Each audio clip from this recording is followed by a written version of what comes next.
and welcome. Merry Christmas. Yes, Merry Christmas to everyone from Top Rope Reality on this our big year ender, our last show of the year. It's going to be huge. It's going to be huge. So let's get started with TLC results. Speaking of huge, just not big enough to beat out our Evolution. It's not. It definitely was not. They tried. I mean, the opening match the really ladder did match, good well. the ladder match, blood. Can you believe how much blood? Blood. I cannot believe how that much blood. But I have to give it to you.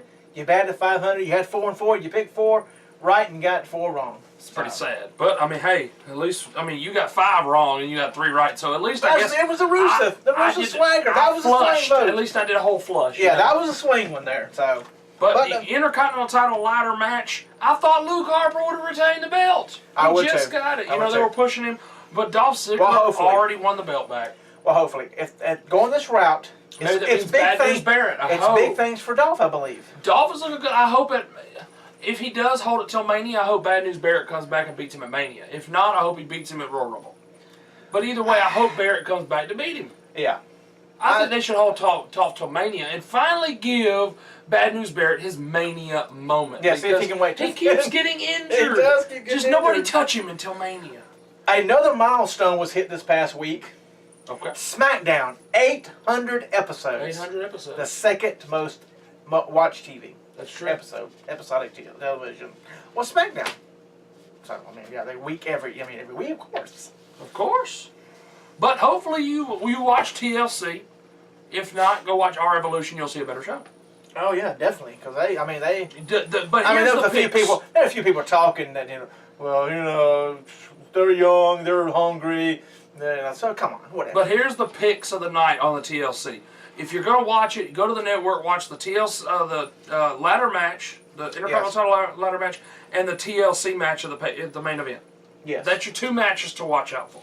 800th episode of SmackDown. That's How huge. insane that is is huge. that? Plus, but Roman Reigns, they return.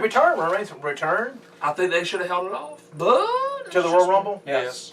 Well, we know. We confirmed this before. And that finally we have a press release to tell us that Josh Matthews is now the head commentator for TNA. Yes, he is. Along with the color commentator of Taz. Him and Taz. So that'll be interesting. Should be interesting. They were both SmackDown announcers. Both SmackDown commentators. Isn't that interesting? That is weird. Interesting. But going back to Roman Reigns for a second. Okay. You know, I hope they rewrite something because it kills the Royal Rumble. Okay. Because used to be, you didn't know who they're going to pick. Now, in the last few years, you know months ahead who's going to win the Royal Rumble. And I'm starting. And it's always the person who's injured. I hate that, you know? It's always the person who injured or makes a return to the company. Batista made a return to the company, won the Royal Rumble. Edge was injured 1 year, he won the Royal Rumble. Yes. John Cena injured, won the Royal Rumble. It's like, come on, people. Just because they were injured and come back, don't mean you got to do that. Also, this jingling stuff on my head's getting on my nerves. This week, the TNA co-founders sat down with the Hall of Famer Jim Ross to reveal major plans for the future. You talking about JEFFJARRRET? That's correct. That's right, not 3 R's. That's 4 T's. They said they're going to have their own roster, their own distribution model, their own live events, sponsorship, and everything that goes with it. In the years past, wrestling promotions have acted like they're the only thing that existed. But yes, that's true. But with this new model of Global Force, they're going to have their own roster, own everything, plus they're going to team up with other promotions. They got a South African promotion coming up. Like we talked about, under the umbrella? Exactly. I think somebody's been watching Top Rope Reality because we were talking about it before. We were talking about that before. Before this all got announced, we said work on the umbrella, but also you can be your own thing. You can be your own thing. The NWA was its own thing with a bunch of people under the umbrella. The AIWF. I like the sharing talent. That does make things fresh. It boosts things and it gives more paydays to the wrestlers. Oh yes, it should. I don't see nothing wrong with it right now. Absolutely. Once they get started, then we'll be able to judge it more. Right now, it sounds perfect. Exactly. Because you share this, you share that. And what a great way to put the brand out there is to start with Wrestle Kingdom 9 before you ever put your own product out there. You start with an established product. But we want to move on from that for a few minutes and go to the 100 best matches to see before you die. Number 20. We're going to finish them up this week. We are. Right now we're going to do 20 to 16. 20 was Ric Flair versus Terry Funk in an I Quit match at the Clash of the Champions. New York Knockout, November the 15th, 1989. On the network. I was a year old. Well, you can watch it on the network when you're not a year old. That's so. true. Number 19. Razor Ramon versus Shawn Michaels Intercontinental Championship match, WrestleMania 10. The first ladder match. And it's also on the network. Wasn't the first in WWE, but whatever. Number 18 is Mr. Perfect versus Bret Hart Intercontinental Championship match, SummerSlam 1991, and it's on the network. Anytime these two guys were in the ring, it was great. It is. It was very great. Number 17, speaking of two guys on the ring that are great. Yeah, Ricky the Dragon Steamboat and Nature Boy Ric Flair for the NWA World Heavyweight Championship match, Wrestle War 1989, Music City Showdown, which is on the network. Well, and this is right here. I'm about to tease something coming up 2015. So you better mark your calendars because it's coming up. We're going to be talking about some of the best WrestleManias leading up to WrestleMania 31. 31, that's amazing. Because number 19 and number 16 happened at the same event. Yes. WrestleMania 10, the opening match of the night, Bret Hart versus Owen Hart. So what I'm teasing about is that we're going to be talking about some of the best WrestleManias leading all the way up to WrestleMania 31. We're going to dissect them and tell every week you what we liked, what we didn't like, and why we think it's one of the best leading up to that. So that's why I want to tease it, because we had two WrestleManias. It's kind of like a countdown. Kind of like a countdown, but it's our own personal feelings on those WrestleManias. The week before WrestleMania 31 will be the best WrestleMania that we thought is the best. Absolutely. So, but it's gonna be something. One part will be just taken up with WrestleMania. A WrestleMania special each week leading up to WrestleMania 31. Now we're going to get ladies and our gentlemen, first. Drum roll, please. Our first toppy of the night, ladies and gentlemen. You got to get the toppy up there for everybody to see Toppy. how lovely this is. It's a lovely, lovely, top one of a kind reality. world. Hey, it's one in the world. The only one in the world. The only one in the world. This is the toppy, and it goes to the very first recipient. Everybody gets a toppy, ladies and gentlemen. This is for the Diva / Knockout of the Year. Ladies and gentlemen, the Diva / Knockout of the Year. And the winner is AJ Styles. AJ Styles is a woman, yes. AJ Lee. AJ Lee. We botched the name Wow. already. That's a little strong in here in this eggnog. It is a little strong. More nog than egg. So this toppy goes to AJ Lee. Yes, like Robert E. Lee. Robert E. Lee. AJ Lee wins the first. For Gonna be on here. the very first knockout / Diva of the Year for our annual Top Rope Reality Awards. AJ Lee. Also, we're going to go going back to Global Force. Global Force. Jeff Jarrett confirmed on the Ross report that Matt Striker will join Jim Ross. Not Mike today? Not Mike Tenay. They wouldn't let him do it. Man. That he will join Jim Ross to call the action for Wrestle Kingdom 9. Ladies and gentlemen, a little plug here. If you're not familiar with the commentary of Matt Striker, you can most likely hear it on the network, but you can also go to WrestleCade.com and buy the DVD of the WrestleCade event that I was at, and he was one of the 3 members of the broadcast booth. Oh, when he was on commentating, phenomenal. He'd give you a backstory. I mean, he would talk the matches like he's supposed to. But he also gave you history. He gave you history of different things. And other commentators were not doing that. And apparently they didn't like that he was doing that. And I believe that him and Jim Ross will play off well with each other. They will. They will do great together. Well, we found out, who wrote, we was wondering, who wrote the NXT Our Evolution special. It turned out it was Ryan Ward. So, big thank you to Ryan Ward. He should Keep it get up. a toppy for that. Yes. With final approval coming, of course, from Triple H, like the Vince McMahon of NXT. It's like the same thing. I mean, I understand, but hey, I want to give it up for Ryan Ward. That's right. Because it was beautiful, beautiful, beautiful. It made the big boys look not so big. That's right. Now we want to talk about Alberto Del Rio's first 3 opponents for Ring of Honor. His very first one is coming up right around the corner. It's going to be in Tennessee. So if you need to look it up, go to ringofhonor.com, ringofhonorwrestling.com, and find out who he's facing and where he's facing. He's going to be facing Christopher Daniels first. So a great person to go out with first. And he is also going to be facing ACH. Your favorite guy from Ring of Honor. CH. And one of my favorite wrestlers, I believe he is a very good wrestler. I think he has not gotten his chance. I think it's because of his size. No. But I think he could do a whole lot if they would really let him. And that is Roderick Strong. Oh, yes, very good. Three great opponents for him. Now, do you think he'll be 3-0 after these 3 matches? That would be the smartest thing for them to do. Yes, I believe very smart to let him go ahead and win. And I think then he needs to build up. If they're going to keep him around, lead him up to the Ring of Honor title. That's where he needs to lose. He needs to put over the Ring of Honor champion. Yes, and he'll yell racism, and then there'll be a lawsuit against Ring of Honor. And also, who celebrated a big birthday? Milestone, big 50. 50 years birthday. Stone Cold Steve Austin. Don't look 50. Not at all.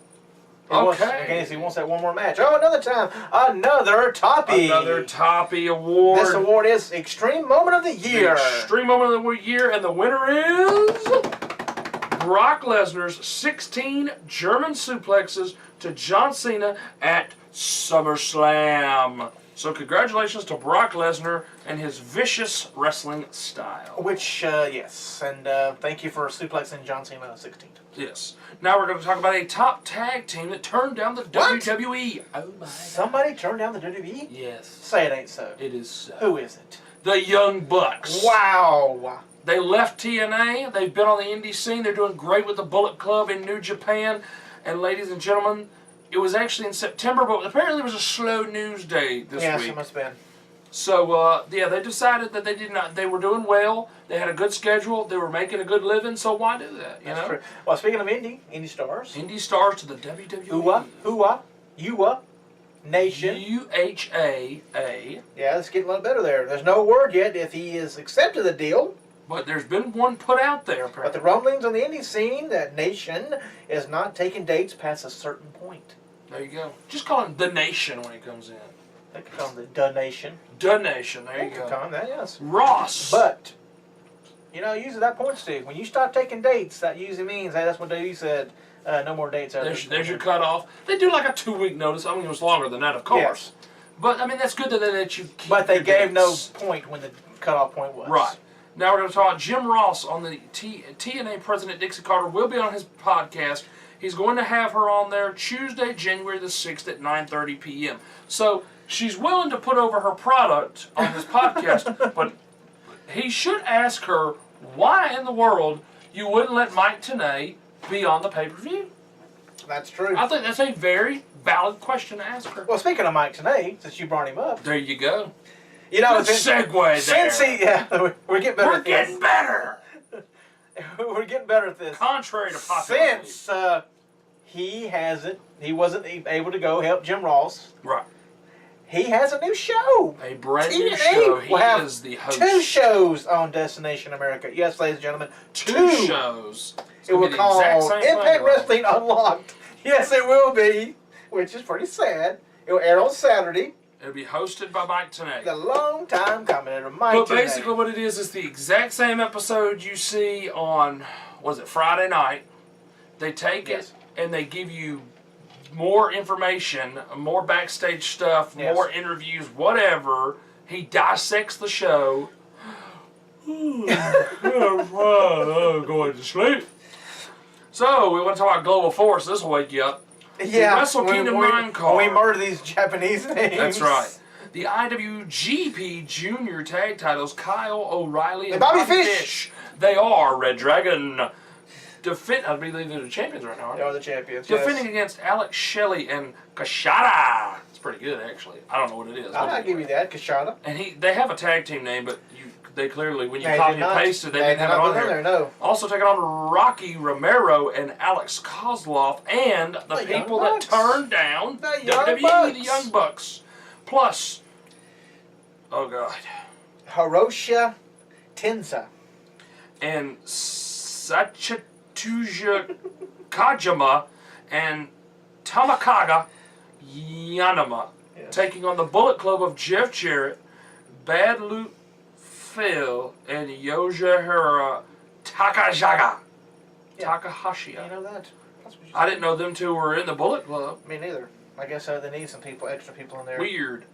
And then also Toriana. Hey, you got that one pretty good. Thank you. And that's Naomi there. Nao Machaha. Something Fuji. Marafuchi. And Shane Haste. And Mickey Nichols taking on Tasha Izuka. Shelton Benjamin. Now, I might actually order the pay-per-view. Davey Boy Smith Jr. and Lance Archer. Very nice. UWFI rules. What does that mean? No time limit, no pins. Can only be won by via knockout submission or referee stoppage. Oh, so UFC. Okay. Wow. Cashew Saka. I like cashews. Cashew Sakuraba versus Manura Suzaki. Never open. Weight title. Yeah, so the closed weight title. Tomohiro Izahira versus Toga Makabe. It's kind of like Yogi. It is. IWGP Junior title. Rashuka Tajahuchi versus Kenny Omega. Yes, I got one. Woo!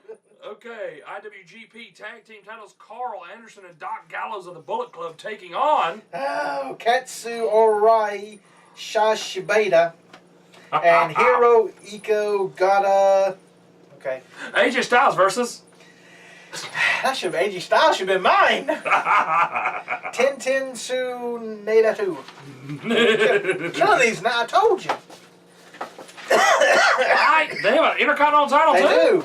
Ooh, WWE's gonna sue. Sensuke Nakamura versus Kato Ibushi. And the main event. The main event of the IWGP title. Hiroshi Tanahashi versus Kazuchika Okada. I got that part right. Because I know that's Okada. And another toppy for toppy for Breakout Star of the Year. And the winner is Sami Zayn. Exactly. Very good. He deserves it. And now comes the worst part of the evening. It comes the first of our singing. Me, me, me, me, me, me. My. You. This is gonna suck.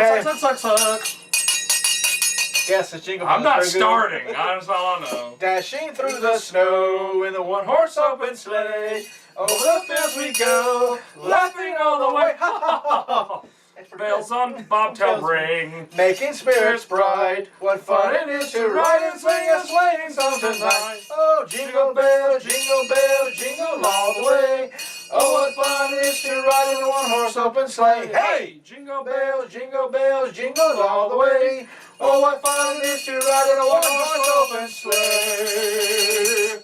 And that's it, folks, for part 1 of our big year-ender right here at Top Road Jingle Bells. Somebody had to. And it was us. So come back for part 2, where we're going to tell you what not global, they don't need to be called that. Combat Sport Pro did. It's been the first ever and hopefully the last time this ever happens. You don't want to miss it. Plus, we'll give awards away to the Shock of the Year, Pay-Per-View of the Year, Indie Female of the Year, and Chant of the Year. Plus, RF Video Pick of the Year. So come on back, because you don't want to miss in part 2, right here on Top Road Rowdy, our big Christmas year-ender. Merry Christmas, everybody. On Merry the Christmas. YouTube.